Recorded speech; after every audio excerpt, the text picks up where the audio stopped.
Colin, let me come to you first. Prior to the Mersey, had you wanted to sail? Did you have any sailing experience? No, neither of those things. One of my favourite uncles was a sailor, avid sailor, weekend sailor really. But he took me out when I was small. But I just felt inadequate the whole time. There seemed to be so much responsibility, so much to do, and I was just trying to catch up with it all. But I just didn't feel it was for me. And when I was probably 6 or 7 when Chichester went around the world, and then when Sir Robin did his circumnavigation, I remember lying in bed trying to dream myself around the world, trying to imagine what that would be, and I was fairly convinced it wasn't for me. So what kind of training regimen in that case had to happen? For this? Yeah. It was seat of the pants, really. I mean, I did go out a few times with our experts and get a bit of a crash course. But most of it was having somebody hiding somewhere, looking out for mistakes. And I became quite fixated on this because I know there are a lot of sailors out there who are the film will be ruined if you see something amateurish happening. Sir Robin, let me come to you. I mean, the kind of circumnavigation that you did first is going to be immensely challenging for the most experienced sailor in the world. For a sailor without experience, what are going to be the first challenges that are going to hit them? Leaving. Right. It's quite a pressure on. You know, you're facing up to it. I think it's shown so well in the film, but all of us feel that nervousness when you're sailing, and frankly, you just want to get away. Let's get out, and I'll sort this thing out. You know, I'll sort myself out. I'll settle down. Now I've got something to do. I have something to focus on. But it's that sort of gap as the day dawns when you're going to go, and actually getting going is the worst possible time because everyone's bothering you. Family are perhaps a little upset, and you know you're looking at their faces and think, God, what I'm doing to them, and think let's get out. I want to get away from this. Did you have family when you set sail on this course? I did. My mother came down to see me off, and my father and my brother, and it was my mother's face. It was so drawn, and I thought, should I be doing this to her? But no children yet. You were too young. young. I did actually, yes, but I was divorced. Right. But I remember looking at her face and thinking, and then of course, being a typical bloke, I said, well, come on, she's got 3 other sons, what's she worrying about? Rachel, I mean, I wondered for you how easy it was to relate to Claire Crowhurst, who's obviously caught in this impossible position where on the one hand she's desperate to support her husband, and on the other hand she is aware, I think, of the enormous risk that this voyage represents. I think there were 2 things. I think at a certain point it became too late. The house was mortgaged. They would have been financially ruined, so it would have been impractical for him not to go at that point. But I think, from the way we tell the story, from what I understand, she at the start didn't really think he would go. It was kind of a fantastical daydream that became a reality, and then when it became a reality, it really was too late.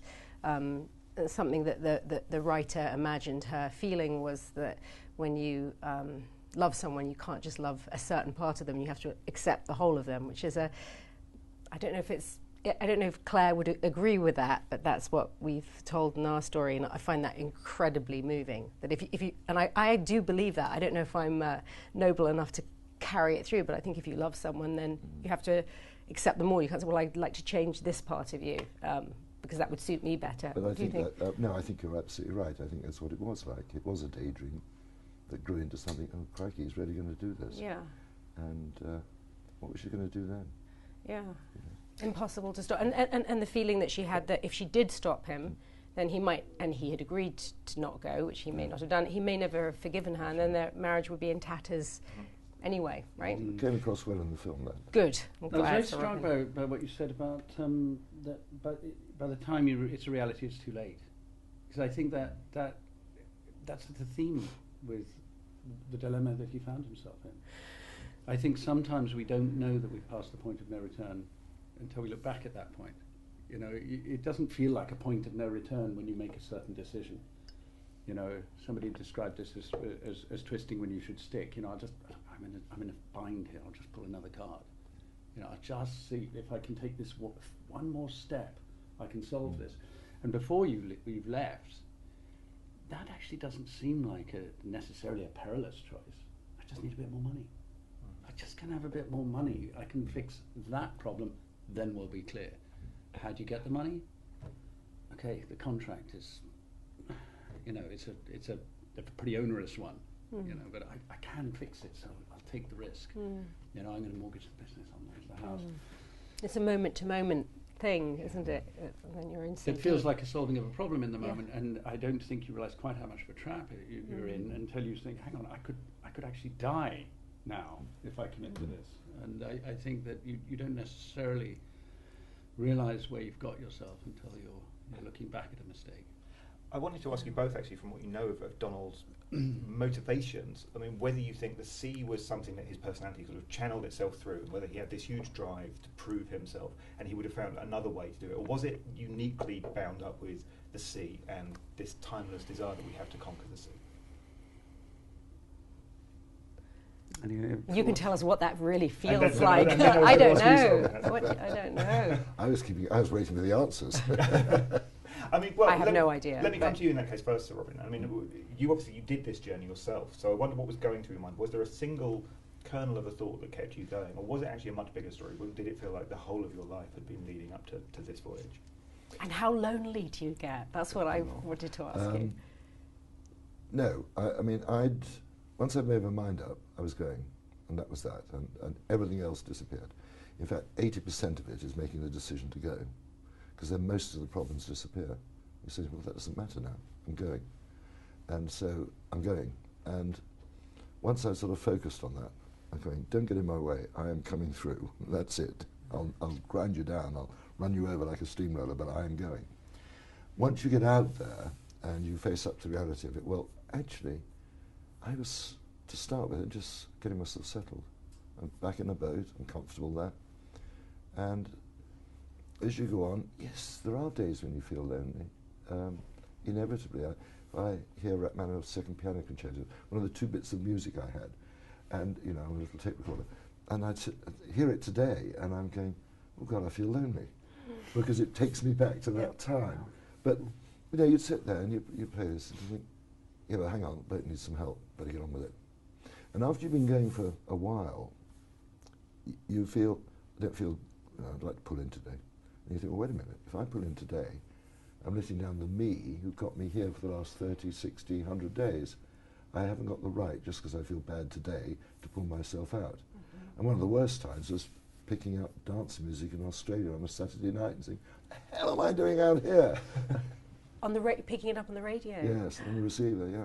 And listening to it and think, what am I doing out of here? There's a whole people living there. I should be ashore, living it up. Yeah. You know.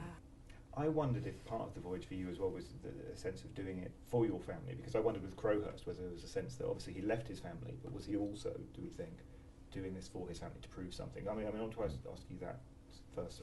Well, I think Crowhurst undoubtedly was trying to do it for his family. He wanted to be a success. His business was floundering, but he wanted them to be proud of him and everything else. And I think the film again shows that well.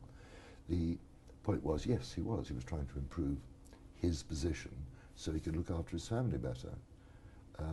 My case, I was bored. And Chichester had given me this idea, and I'd focused on it. I went to my employers and said, I'm going to do this, and you're going to back me. And they said, no, you've had enough time off sailing. But, you know, what's going to do? We can't keep the job open for you. And I said, well, I'm going anyway. They said, well, for goodness sake, be careful. The exact words, it was rather good. And, of course, when I got back, they offered me my job back, so that was fine. But the company disappeared, so I left the sea. But it was very different. You know, when you look at single-handed sailors, there aren't actually many of us who are completely comfortable on our own. Most of them, particularly these days with modern communications, satellites, which we didn't have, they can be through any time. You know, they're feeling a bit down.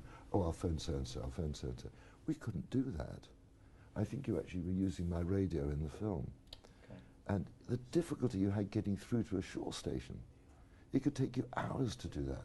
And so you see it in the film. You know, you're getting through to this station, you want a landline. Of course you wanted a landline. The frequencies you're using to a South American station are different to where all the Brits are listening in, waiting for a turn. You don't want to be overheard. Of course you don't. And I thought they showed that very accurately in the film. But getting through with only 75 watts of power, Queen Mary or HMS Ark Royal came up, you just switched off and said, that's 10 hours. You couldn't get through. So it wasn't just you can dial the number and I'm through. It's a different world now. It's changed. I mean, do we think Crowhurst was doing two things at once? In that case, he was doing something which involved him, of course, leaving his family behind, but also that in his mind he was doing this on their behalf. I feel that way for them, to be a hero in the eyes of his children and his wife. I think my sense is he loved them enormously, and the glory would be shared. I feel like I think many people struggle with that.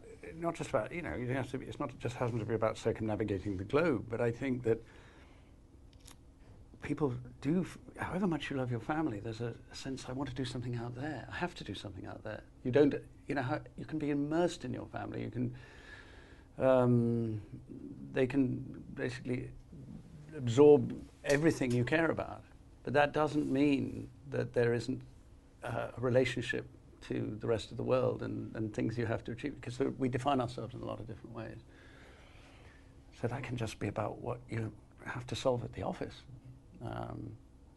And so I think that's, it is that writ large in a way. And I think there was an environment, I remember this just from being a small child, but it's interesting what my memories still are of the first decade of my life. And it was very much dominated by the seafaring adventures. The mythology of Everest, of these expeditions, and of course the Americans going to the moon. There was this sense that this was this time of exploration and achievement. And I think we were still in a post-war gloom. I think economically and and it was one thing, that the high-tech thing of the Apollo expeditions, but this was blokes in sweaters with a small boat a few miles away, who were going to leave from a few miles away, go around the entire planet and come back. That was what I remember, when I saw these men coming back. I think they're still in sweaters. And, I think I can understand how that might call to some people. That some other bloke in a sweater, me or, thinking that I don't have to be, I don't have to be a part of a NASA program. I could do that. I've got a boat. Is this ringing any bells, Sir Robin? Obviously at that moment, as Colin says, the space race was underway. Was this the British version of the space race, that we would continue to conquer the seas? Jerry, I think there's something more to it. I think schools in those days, we were still being prepared for colonies, and we were thinking of the world as very much red. And we grew up with that. I'm a lot older than you, but we grew up with that. We could go and join the Mounties. It was still possible at my age. You could join the Mounties if you want. Well, right. So you were thinking more internationally, and so when things like this came up, you said, "Yeah, I can do that." Well, you didn't know for certain you could do it. But you think, I've got a good chance of being able to pull that off. I'm going to go and try it, because I couldn't live with myself if I didn't grab this opportunity now. And so that's one of the motivations. No, I'm going to go and do this.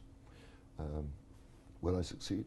The Sunday Times said, you're going to beat Chichester. I said, I have no idea. Of course, it wasn't the answer of press one. They want me to say I'm going to beat that old so-and-so. Well, I'm too honest. I said, I don't know. I'll find out, won't I? They asked me, are you going to manage on your own? I said, I don't know. Ask me in 2 weeks. If I'm back in 2 weeks, I'm not. Otherwise, I'm carrying on and I'm managing. You don't, apart from being alone on the bridge of a ship, you don't know what it's going to be like to be totally isolated till you do it. And you just say, well, actually, the motivation was so strong, I'm keeping going, and that's it. We've talked a lot about the isolation that Crowhurst felt, and obviously Sir Robin felt as well. Actually, was Claire Crowhurst isolated as well? Because she's there looking after the children, but in a way, it feels like she was also left in a very lonely situation. Well, I think she was certainly lonely without her husband and worried for him. But I think perhaps the loneliness was exacerbated by the fact that she became the centre of the attention from the press and the media, which meant that there were a lot of strangers around her asking her lots of questions, which I think, she'd never chosen to be in that position, and I think she dealt with it. From the footage I've seen, she was incredibly gracious and dealt with it, but I could sense her loneliness, if you like, underneath that, trying to put on this public face for her husband. Yeah, it's so funny when you're both talking about growing up and climbing Everest and what you've achieved. I was thinking, I was watching the footage of this car being the Tesla being sent into space yesterday, and it's such a, I don't know, I think what you did is obviously a lot braver, but it just, anyway. It did nothing for mankind, whereas putting a car into space actually is advancing mankind, isn't it?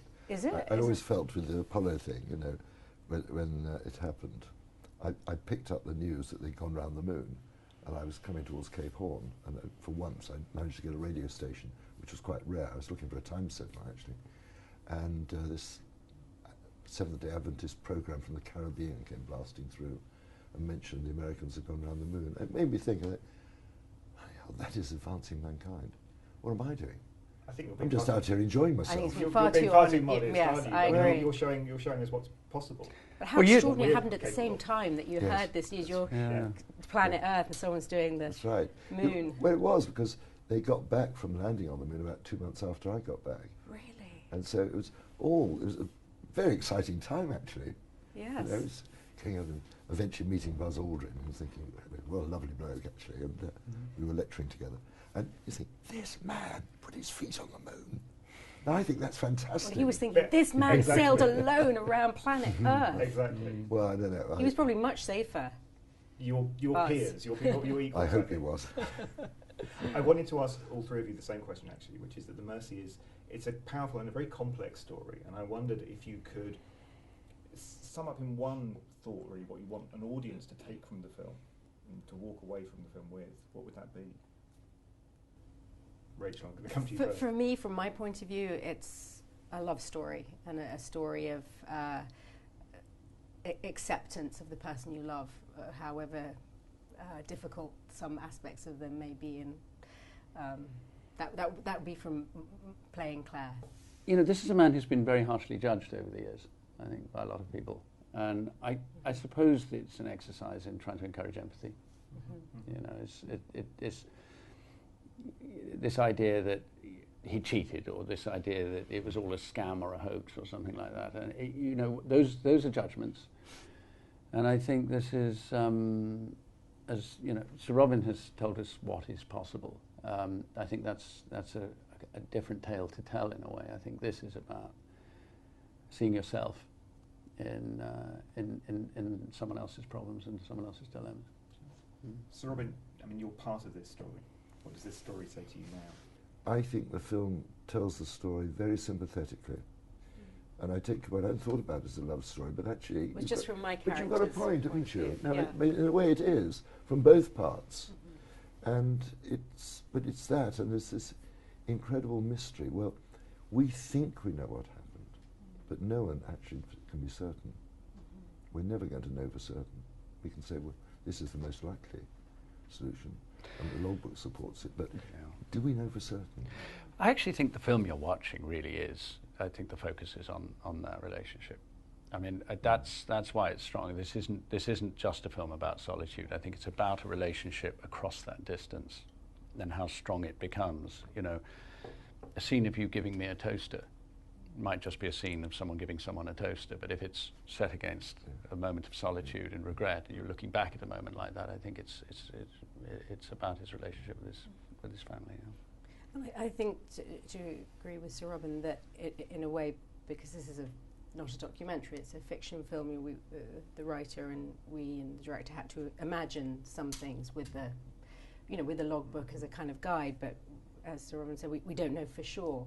But whatever it was that happened, we offer one version. There's something intensely human, and something I think I can identify with, even though I've never been in such an extreme position. But the frailty of making some bad choices and some poor judgment because of circumstances is just something, to me, deeply human about that. So I personally feel, I don't know what others will feel, but I feel huge empathy for him. He got himself into a corner and You know, I wish that people could have got to him and said, "Don't worry, just come home. It will be all right." But he, I think he was too proud, perhaps, to face the music. I don't know. What do you think? Well, to a certain extent, I agree with that. I think he found, because of all the contracts he signed, which were obviously very serious for his family, I think he felt, I've got to somehow get out of this. Right.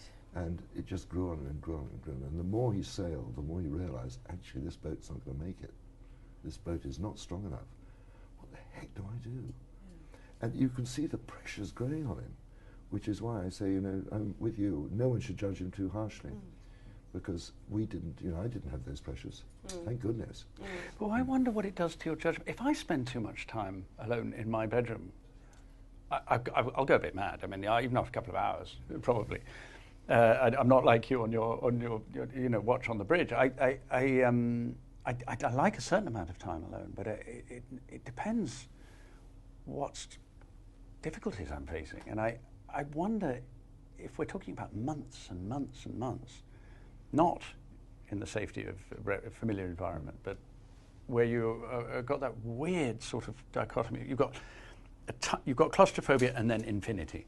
So the tiniest little space, and the only other option is basically infinity. So, and no meaningful human contact whatsoever. I wonder if the way you make your judgments can be different for some people in those circumstances. And if you're not a sailor, trained, which is what you mentioned. I mean, he was not trained he hadn't had real experience, so incredible that he made it as far as he did. He was immersed in a very lively family. You know, I mean, that was the life he'd known. Yeah. Sadly, we don't have infinity. We'll have to leave it here. But Rachel, Colin, Sir Robin, thank you for joining us. Thank you. Based on the incredible true story of Donald Crowhurst. The biggest sailing race ever. Not always connected, no matter how far apart we are. Promise me you'll come home. Never doubt that. From the director of The Theory of Everything. I thought I could play the game better, but the sea shows no mercy. Starring Academy Award winners Colin Firth and Rachel Weisz. I can't go on, and I can't go home. So where else is there? The Mercy.